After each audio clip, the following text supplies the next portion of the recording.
But yeah, we're on Genesis 50, the last chapter of Genesis.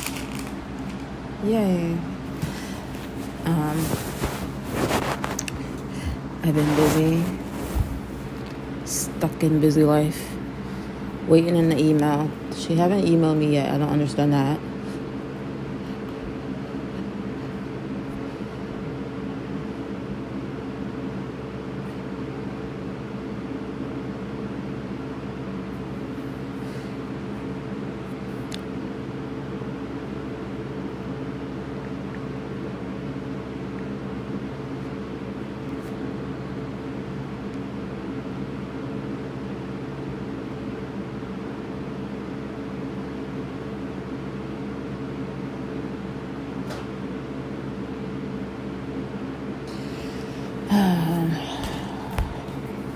Hope she sends it soon so we can get the ball rolling.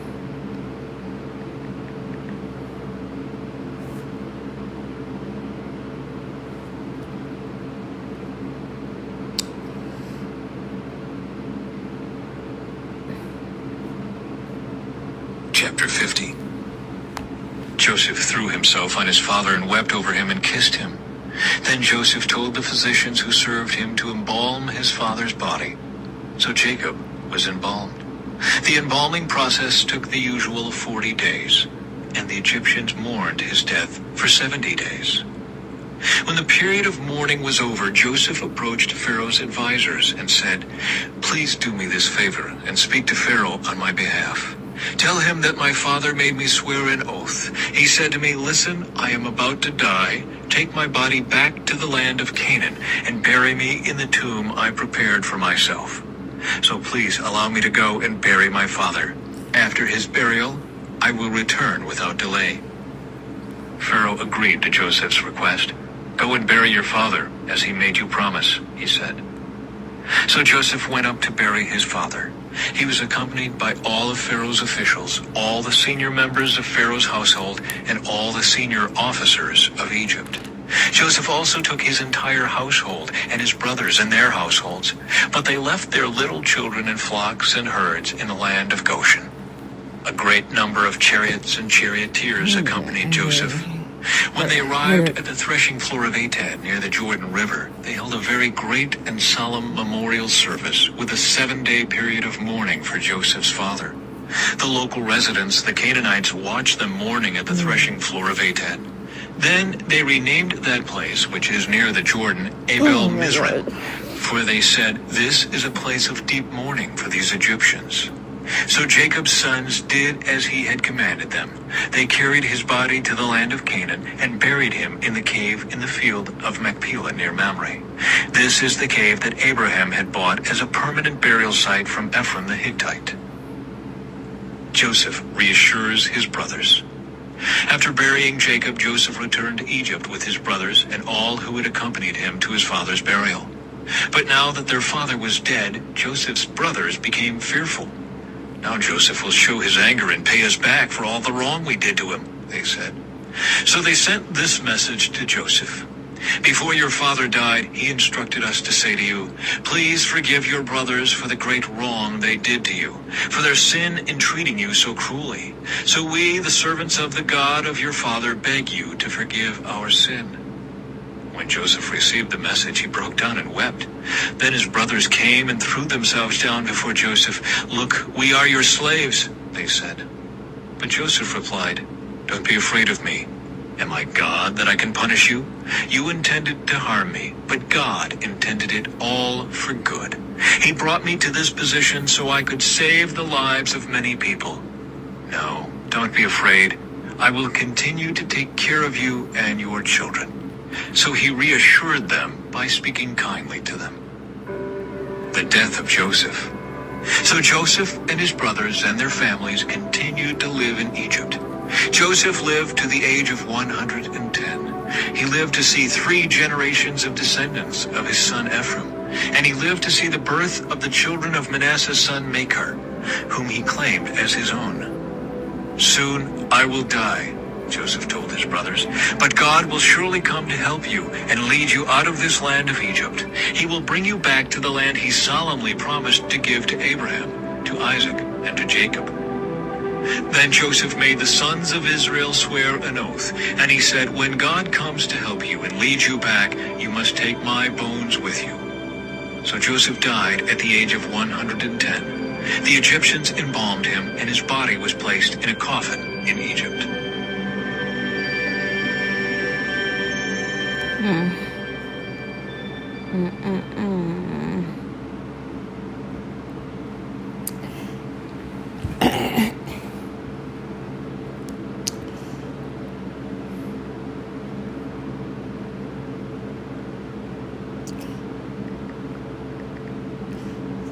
So, where is that Bible commentary?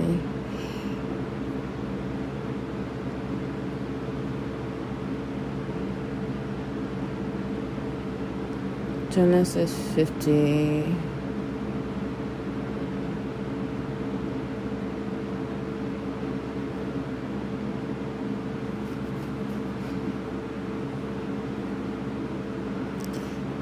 Genesis 50, Joseph. It says Joseph buried his father. Joseph threw himself when his father cried over him and kissed him.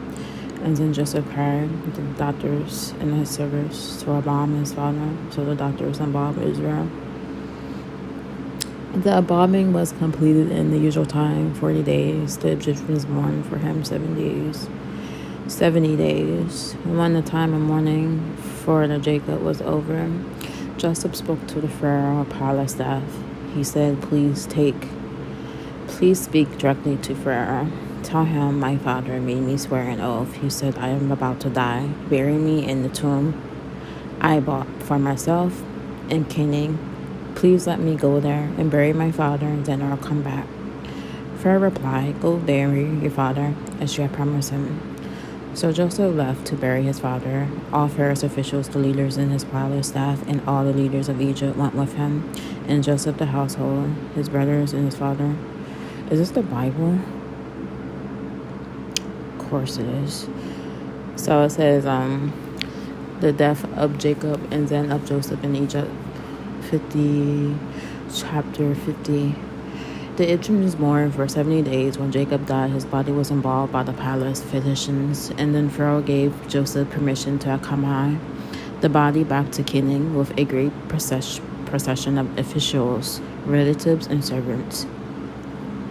They stopped east of the Jordan and mourned for 7 days so deeply that the Canaanites called the place about Mizraim. The men were mourning of Egypt, following the bearer in a cave. Genesis chapter 50, verse 15, verse 21. And now that Jacob was dead, Joseph's brothers feared that he might revenge on them what they did to him. They sent word to him, claiming that their father Jacob had left word that Joseph should forgive them. Joseph disclaimed any attempt to seek revenge or to judge, since that was God's prerogative. He further relieved their fears with the memorable words, You meant evil against me, but God meant it for good. Genesis chapter 50, verse 22, verse 26. Joseph was apparently the first of the 12 sons of Jacob to die, and this was 54 years after his father's death.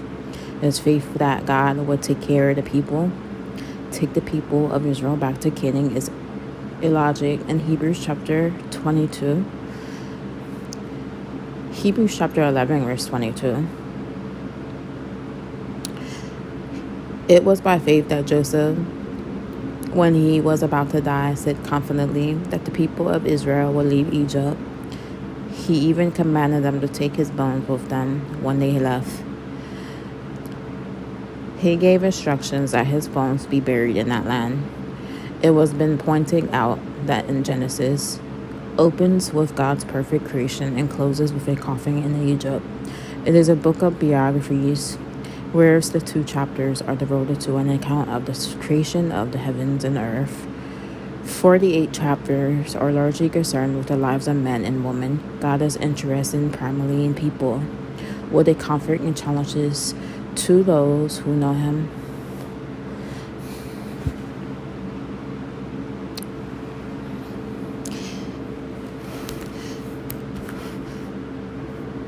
Genesis chapter 50, verse 111. And when Jacob died at the age of 147, in Genesis chapter 47, verse 28, Joseph wept and mourned for more months. When someone close to us dies, we need a long period of time to work through our grief. Crying and sharing our feelings with others helps us recover and go with life. Allow yourself and others the freedom to grieve over the loss of a loved one, and give yourself time enough to complete your grieving process. Genesis chapter 50, verse 2, verse 3. Embalming was typical for Egyptians, but unusual for nomadic shepherds. Believing that the dead went to the next world in their physical bodies, the Egyptians embalmed bodies to preserve them so they could function in the world to come. Jacob's family allowed him to be embalmed as a sign of courtesy and respect to the Egyptians. Genesis chapter 50, verse 5. Joseph had proven himself trustworthy as Pharaoh's advisor. Because of his good record, Pharaoh had a little doubt that he would return to Egypt as promised after burying his father in Canaan. Privileges and freedom often result when we have demonstrated our trustworthiness. Since trust must be built gradually over time, take every opportunity to prove your reliability, even in minor matters.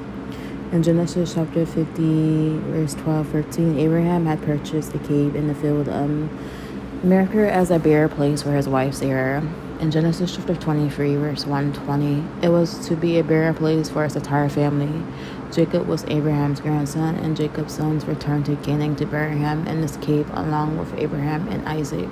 Their desire to be buried in this cave expressed their faith in God's promise to give their descendants the land of Canaan.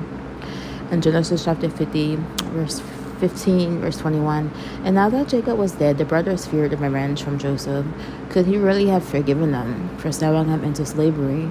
But to their surprise, Joseph not only forgave them, but also treasured them, offering to care for them and their families. Joseph's forgiveness was complete, and he demonstrated how God graciously accepts us even though we don't deserve it. Because God forgives us even when we have ignored him or rejected him, we should graciously forgive others. Genesis chapter 50, verse 20. God brought good from the brother's evil deed. Potiphar's wife, false accusation, the cupbearer, neglect, and 7 years of famine. The experiences in Joseph's life taught him that God brings good from the evil of those trying to harm you. He can bring out the good of it. Like he brought the good out of the situation. Me, homeless, leaving that place. The experiences in Joseph's life taught him that God brings good from evil for those who trust him. For those who trust him, do you trust God enough to wait patiently for him to bring good out of bad situations? You can trust him because as Joseph learned, God can overrule people's evil intentions to bring about his intended results. In Genesis chapter 50, verse 24, Joseph was ready to die. He had no doubts that God would keep his promise and one day bring the Israelites back to their homeland. With a tremendous example, the secret of the kind of faith is a lifetime of strength over time. After a lifetime of exercise and trust, your faith can be as strong as Joseph. Then at your death, you can be confident that God will fulfill his promises to you and to all those faithful to him who may live after you. Genesis chapter 50, verse 24. The verse sets the stage for what would begin to happen in Exodus and come to completion in Joshua. God was going to make Jacob's family into a great nation and lead them out of Egypt and bring them into the land he had promised them.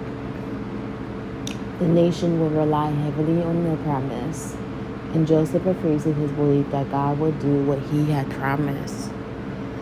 Genesis chapter 50, verse 26. The book of Genesis gives us rich description of the lives of many great men and women who walked with God. They sometimes succeeded and often failed. Yet we learn much by reading the biographies of these people. Where did they get their motivation and courage? They got it from by realizing God was with them, despite their inadequacies and quantities. Knowing this should encourage us to be faithful to God, to rely on Him for guidance, and to utilize the gifts and abilities He has given us.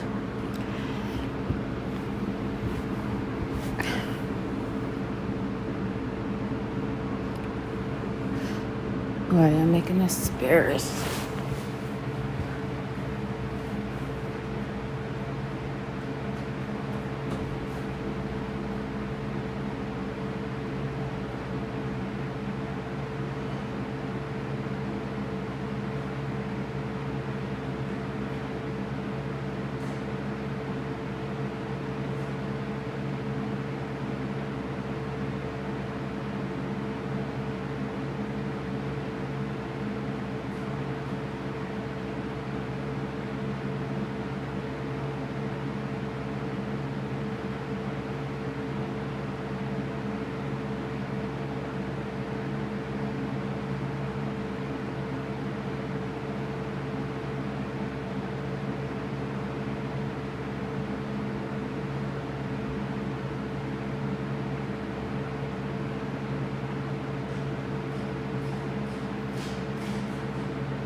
Oh man.